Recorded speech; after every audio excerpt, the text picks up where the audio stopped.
Hello, friends, and welcome back to Stories About Entitled People. The first story in today's video follows a father who mastered the art of long-game revenge. Decades after a college fraternity betrayal cost him a presidency by a single vote, fate handed him the perfect opportunity to settle the score. But before we begin, best way to support our channel is to leave comments, like, and subscribe with the turned-on bell so you don't miss the new video every single day. Here we go. My father's decades-deferred petty revenge. As the title suggests, this isn't my act of petty revenge, it's my father's.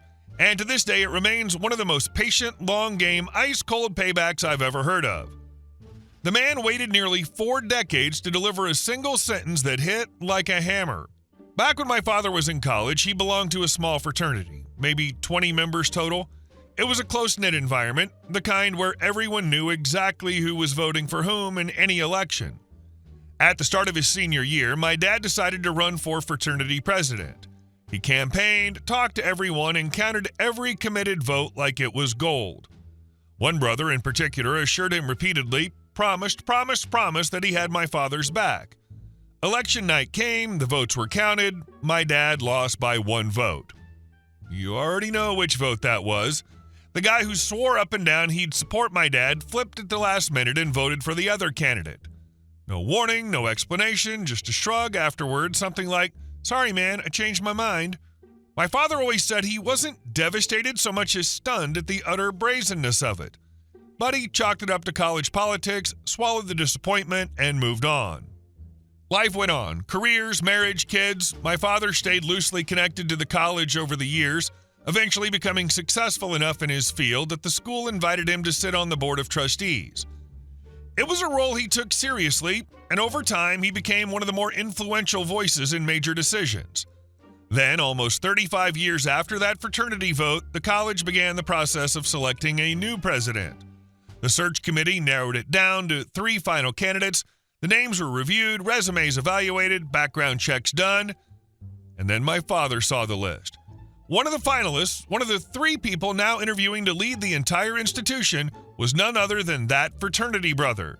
The same man who'd promised support only to blindside him with a last-second betrayal that cost him the election decades earlier. Poetic does not begin to describe the moment. There were only 5 voting trustees making the final decision. The candidate clearly assumed he already had 2 guaranteed votes, the current outgoing president, a longtime supporter of his, and another trustee who was a close fraternity friend. Confident in those 2, he spent all his energy lobbying the remaining 3 trustees, including my father, with all the charm and enthusiasm he could muster. He had no idea he was essentially campaigning to the human embodiment of a dormant volcano. My father, being the consummate professional, never acted rude or hostile during the process. He simply poisoned the well, as he put it, calmly and factually raising doubts, emphasizing weaknesses in the candidate's leadership style, bringing forward documentation and anecdotes that made the other trustees uneasy. Nothing slanderous, nothing fabricated, just enough truth delivered with enough emphasis to shift perspectives. The final vote came in 3-2 against. The candidate was stunned, absolutely blindsided. He genuinely believed he had secured his path to presidency and walked into the room expecting a formality, not a rejection. When the decision was announced, he reportedly looked around the table with disbelief, trying to understand how he could have lost. My father simply stood, shook his hand politely, and leaned in just enough to say quietly, "Sorry, but no one has promised to win." 35 years of patience delivered in 12 perfect words. And that, my friends, is what we call a slow-roasted, oak-aged, served ice-cold revenge. Your father allowed petty vindictiveness over such a non-event as a fraternity to cloud his judgment on the position of university president. A strong candidate for petty revenge of the year. It has truly plumbed the depths of pettiness. And our second story. My boss assaulted me and fired me. I made sure it was the beginning of the end for his business. This happened around 15 years ago, back when I was barely out of my teens and working at a tiny cafe tucked behind a row of auto shops and boat repair places. The cafe was owned by a woman in her mid-20s who was basically sunshine with an apron. She danced around the kitchen, sang off-key, joked with the old-timers, and made the place feel like a little warm pocket of humanity. The family who owned the business next door were religious, generous, and treated everyone like neighbors, even drifters and mechanics covered in grease. Customers brought us flowers, little trinkets, baked goods. It was that kind of town. But my boss didn't want to run the cafe forever. It had been fun for her, but the stress and long days wore her down. When she announced she was selling, we were sad but supportive. She found a buyer in record time, a large, loud man named Chuck. He boomed when he laughed, slapped counters for emphasis, and insisted on being everyone's buddy.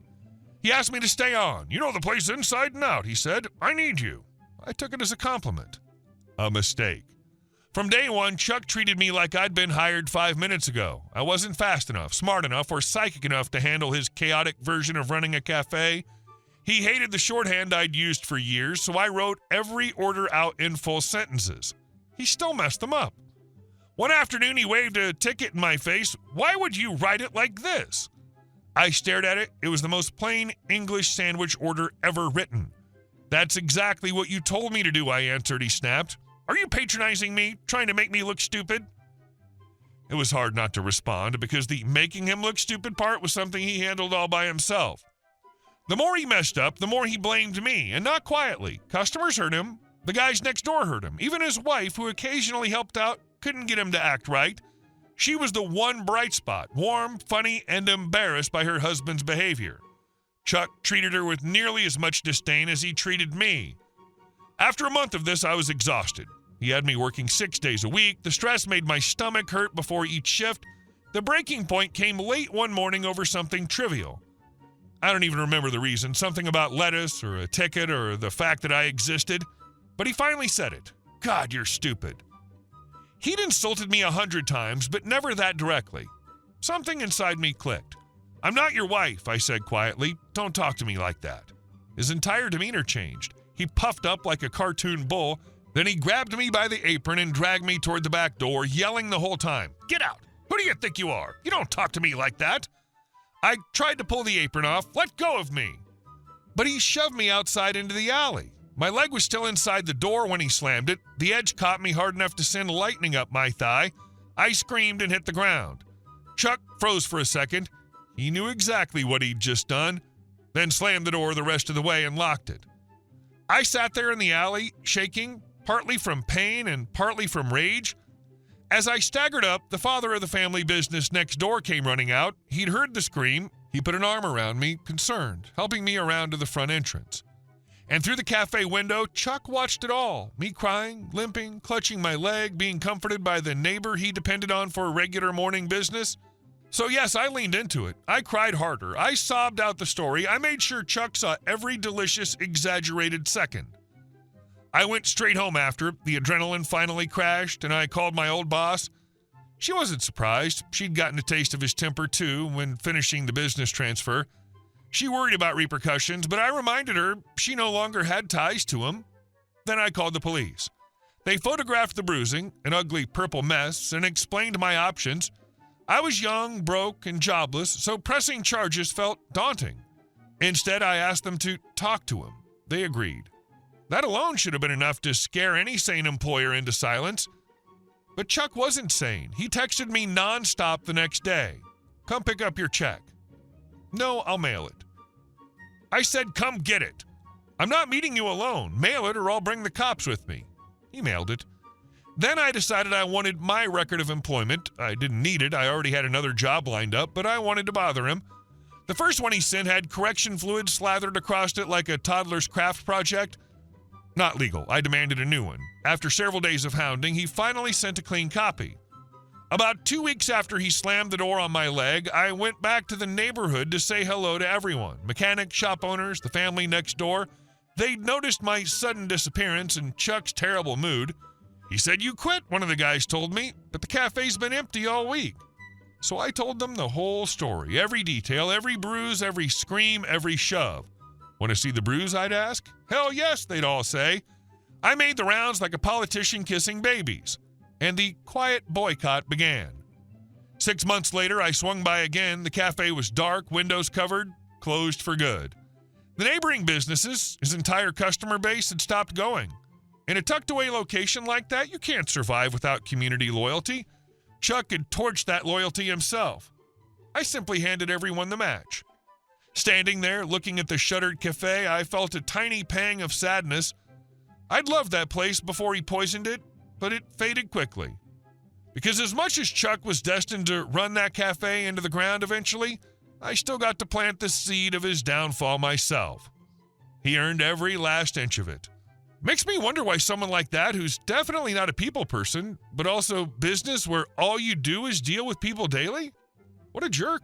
Glad you got out. Hope his wife got away at some point. Safely. And our last story. She claimed every yard was community space. My wife Kate and I bought our first home last spring. It wasn't huge or fancy, but it had a tidy lawn, a small maple tree we planted ourselves, and a porch we imagined spending quiet mornings on. What we did not imagine was inheriting the local playground for every unsupervised child on the block. It began subtly enough, a soccer ball appearing in the yard, a scooter left blocking our walkway. Then gradually the chaos grew louder and more impossible to ignore. Kids raced their bikes across our driveway, used the hood of my car as a launching pad for parkour, and screamed outside our windows from sunrise to sunset. The leader of this pint-sized chaos brigade was a 9-year-old named Tyler, the kind of kid who seemed to wake up every day selecting the menace difficulty setting. His mother, Denise, lived 3 houses down. She loved 2 things, her porch chair and the enormous wine glass permanently glued to her hand. Parenting was more of a hobby for her, something she occasionally glanced at but never fully participated in. One afternoon, I stepped outside and felt my chest drop. The lavender bush Kate had been nurturing for months was flattened, completely destroyed, and Tyler, of course it was Tyler, stood next to it, smacking our young maple tree with a stick hard enough to tear the bark. "Hey, stop that immediately," I shouted. Tyler didn't even flinch. He turned, annoyed like I'd interrupted his day. "It's just a tree," he said, and hit it again for emphasis before walking off. That was the moment things shifted from annoying to unacceptable. I marched down the street to Denise's porch. "Your son damaged our plants and the tree," I said. "This can't keep happening." Denise sighed dramatically. "Kids play," she drawled. "You're being too sensitive. My car's been hit by balls 3 times. Your son was behind my bumper last week when I was backing out. Someone's going to get hurt." She shrugged. "You bought a house in a family neighborhood. What did you expect?" Apparently, she thought we purchased a public park. Kate wanted a fence, I wanted a fence, but my husband Mark was worried about mowing around it and closing off the yard, so we compromised by going petty before going structural. First came the ultrasonic deterrents, 2 sleek little devices mounted under the eaves. Adults hear nothing. Kids hear an irritating mosquito-like whine the moment they step foot too close. Perfectly legal, highly effective. Next came the motion-activated sprinklers, a delicate mist for plants, a shocking cold blast for any child attempting to retrieve a ball or wander onto our steps. And then the driveway. I had a professional anti-graffiti coating applied. Chalk art now slid right off, leaving the kids baffled and frustrated. For the first time since moving in, Kate and I drank coffee without listening to shrieks, thumps, or someone yelling, "Heads up!" right before a football sailed into our azaleas. The peace didn't last long. Denise stormed up our driveway one morning, pounding on the door like she was conducting a raid. "What are you doing to the children?" she yelled the moment I opened the door. "I'm protecting my property," I said. "That noise is hurting Tyler, and your sprinklers are attacking them." "The noise only activates if someone's trespassing," I replied, "and the sprinklers are watering the plants. If your son stops entering my yard, he'll stop experiencing both." "It's a front yard," she snapped. "Everybody uses everyone's yard here. You're ruining the neighborhood." "In that case," I said, "I need you to sign this." I handed her a liability waiver for voluntary use of private property by minors. It listed every possible risk: tripping, vehicular accidents, water exposure, the ultrasonic deterrent, even contamination from common landscaping flora. She read halfway down the page and froze. "I'm not signing this." "Then your children cannot step foot on my property again," I said. "If they do, it becomes a police matter." She threw the paper at my feet and screamed, "You're a psychopath," before storming home. By that afternoon, every parent on the block knew about the waiver. Good, let them talk. The waiver incident finally convinced Mark that the lawn mowing inconvenience was worth reclaiming our sanity. We hired a contractor and built a beautiful 6-foot cedar privacy fence with a locking gate across the driveway. It was elegant, functional, and utterly impenetrable. Denise watched the entire installation from her porch, muttering loudly to anyone who passed by, "This neighborhood used to be friendly. Imagine building a prison fence because you hate kids." On the final day, I hung a small metal sign on the gate, "Private property, no entry without permission. Trespassers will be reported." When I stepped back to admire it, I caught Denise glaring at the fence like it had personally insulted her ancestors. 2 days later, police arrived, courtesy of Denise's complaint about a hostile structure. The officer was polite. "Ma'am, we received a report. Mind showing me your permit?" I handed him the entire folder, the permit, photos of plant damage, videos of kids behind our car, and copies of Denise's messages. He flipped through everything, nodded, and said, "Fence looks good. You've documented everything. Have a nice day." As he drove off, I made eye contact with Denise, speaking from behind her curtain.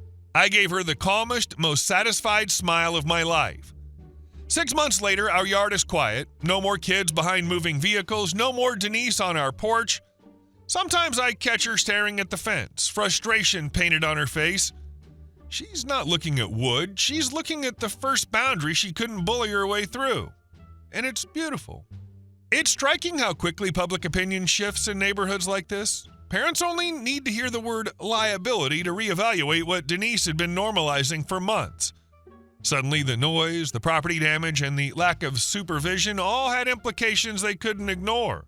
Hey guys, thank you all for watching the video. I'll see you in the next one.